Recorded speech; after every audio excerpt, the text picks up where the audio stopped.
Selamat datang di channel Otaku Duit. Dalam video hari ini, kita akan mengulas kisah mantan pembunuh bayaran yang cukup disegani di kalangan dunia hitam.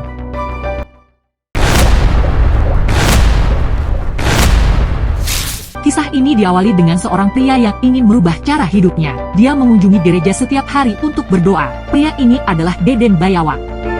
Suatu hari dia melihat seorang pria menyembunyikan sesuatu di bawah salah satu pot bunga di dekat gereja. Karena penasaran, dia mengikuti pria tersebut. Pria itu didatangi oleh sekelompok gangster yang sedang mencari tas berisikan uang. Mereka menanyakan hal tersebut kepada pria itu. Namun, pria itu mengaku tidak mengetahui tentang tas tersebut. Hal itu membuat mereka marah dan menghajarnya, kemudian menenggelamkan kepala pria itu ke dalam air hingga hampir tewas.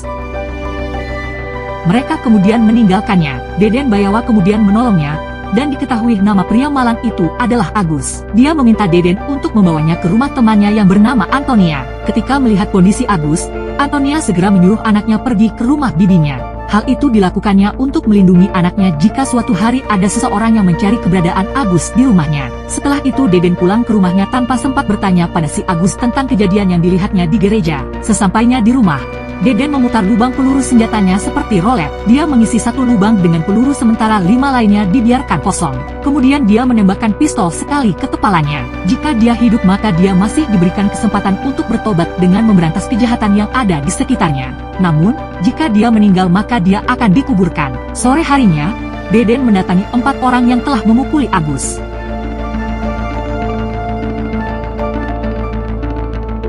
Mudah bagi sang Deden untuk menghabisi mereka. Setelah pertarungan, Deden berniat pergi ke rumah Antonia untuk meminta segelas air minum. Tapi saat itu dia melihat banyak orang lalu lalang dengan senjata. Sesampainya di rumah Antonia, Agus memohon kepada Deden untuk melindunginya dari mafia. Disinilah diketahui akar dari masalahnya. Rupanya, tas berisikan uang yang disembunyikan Agus beberapa hari lalu itu milik seorang bos kartel yang sangat disegani. Deden bersedia membantunya asalkan uang itu dikembalikan kepada pemilik aslinya. Pertama, Deden mengamankan mereka dan membawanya ke sebuah gua di pantai yang sepi. Setelah itu, dia mendatangi geng kartel dan mengatakan jika dia akan memberitahu pada mereka mengenai lokasi tas yang mereka cari. Asalkan mereka pergi dari kota ini setelah mendapatkannya. Di bawah todogan senjata, Deden mengatakan jika tas tersebut disembunyikan di sebuah gereja. Ketua geng bernama Piedra tidak langsung mempercayai orang asing yang tiba-tiba saja bisa tahu apa yang mereka cari.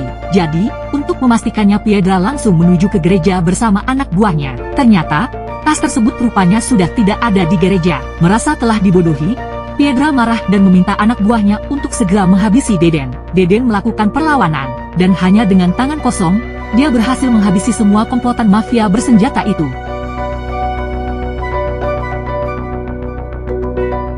Tak lama setelah Deden pergi, Piera kemudian tiba dan terkejut ketika melihat semua antek-anteknya tewas dengan tragis. Dia segera mendatangi bosnya, Steve, untuk melaporkan kejadian tersebut. Steve adalah pemilik tas itu.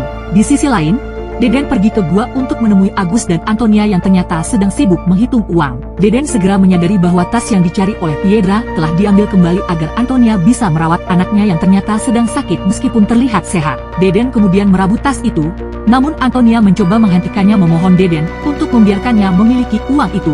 Dia mengabaikannya dan berniat mengembalikan uang itu kepada Piedra. Tetapi, di tengah perjalanan tiba-tiba dia teringat masa lalunya bersama istri dan anak-anaknya. Dia menghentikan mobilnya sejenak untuk berpikir. Pada akhirnya, dia kembali ke gua dan mengembalikan uang itu kepada Antonia dan Agus. Masih di dalam gua, dia kembali melakukan ritual uniknya. Beberapa waktu kemudian, Deden mulai mengawasi aktivitas ilegal geng kartel. Dia mengamati seluk-beluk kegiatan organisasi tersebut hingga pada suatu hari, dia membentuti sebuah mobil yang membawanya ke sebuah pabrik. Dari kejauhan dia terus memata-matai aktivitas yang berlangsung di sana. Setelah mobil yang sebelumnya dia ikuti meninggalkan pabrik, dia masuk ke mobilnya dan mengikutinya. Tanpa diduga, ternyata Deden telah jatuh ke dalam perangkap mereka. Saat melintasi jalan menuju gudang, mobil Deden ditembaki. Dia bertarung dengan anggota gangster. Lawannya cukup tangguh, sehingga Deden sedikit kesulitan menghadapinya. Namun, dia akhirnya mampu mengalahkan lawannya.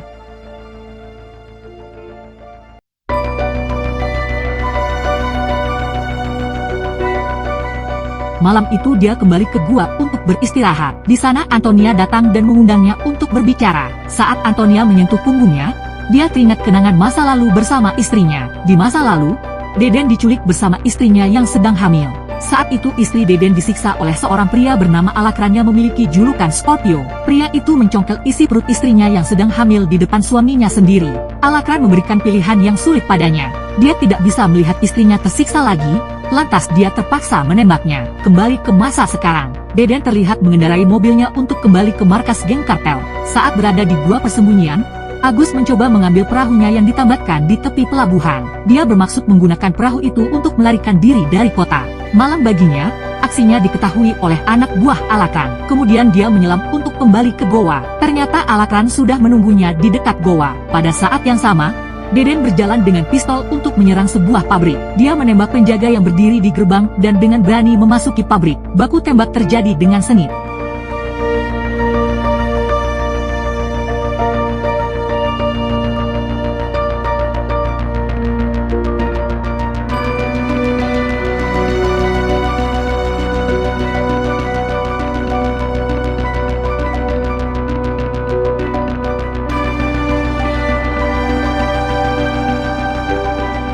Kemudian Deden menuju lantai atas di mana kantor bos mafia itu berada. Dia mendekati kursi tempat bos mafia itu duduk. Dia curiga karena bosnya duduk dengan kaku dan tidak bergerak. Sebelum dia sempat memeriksa bos mafia itu, Alakran tiba-tiba memukulnya dengan sangat keras dari belakang. Deden yang kehilangan kesadaran dibawa pergi.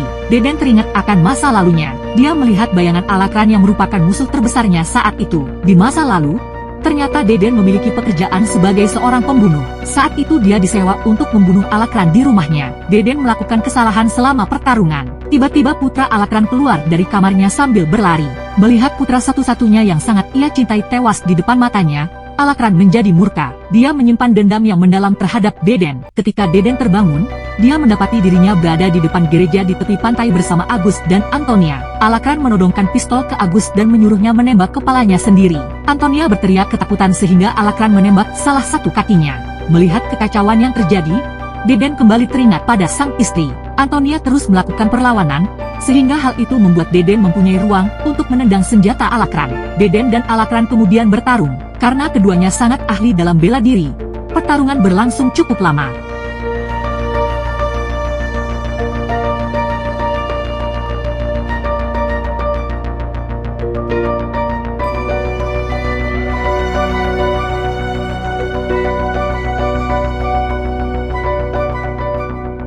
Pada akhirnya, Deden dapat mengalahkan Alakran sampai babak belur. Dia sengaja tidak menghabisinya. Hal itu dikarenakan agar Alakran bertobat dan bisa mengunjungi anaknya di surga. Deden juga membiarkan Alakran sadar dan segera berbuat baik membantu orang-orang yang membutuhkan sekaligus memerangi ketidakadilan di sekitarnya.